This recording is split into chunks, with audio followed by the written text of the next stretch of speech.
L'explosion qui a secoué Beyrouth la semaine dernière a marqué de façon indélébile la vie d'Ossani.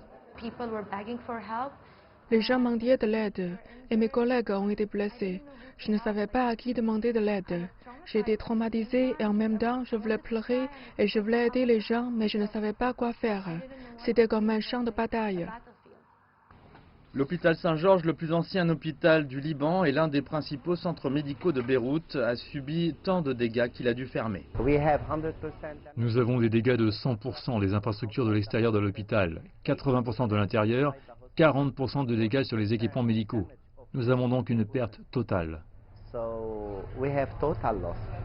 18 personnes à Saint-Georges, y compris des patients et du personnel médical, ont été tuées par l'explosion.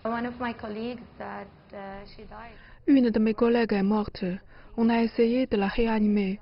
On a essayé de lui sauver la vie, mais on n'a pas pu. Elle est décédée. Son visage, je ne peux pas l'enlever de mon esprit. Saint-Georges est l'un des 3 grands hôpitaux de Beyrouth, maintenant incapable d'accepter ou de traiter des patients. L'Organisation mondiale de la santé signale que des dizaines d'établissements de santé dans toute la ville ne fonctionnent pas. D'autres fonctionnent à capacité réduite. Certains membres du personnel de l'hôpital admettent qu'ils sont trop débordés et traumatisés pour se concentrer sur la distanciation et le port des masques. Cauchemars, insomnie, flashbacks, cris et la peur constante d'une autre explosion. Chaque fois que je sors de la maison, tout le long de la route, je prie pour rentrer à la maison en toute sécurité. C'est très difficile pour nous. Nous devrions vivre des jours meilleurs et ne pas avoir peur dans notre propre pays.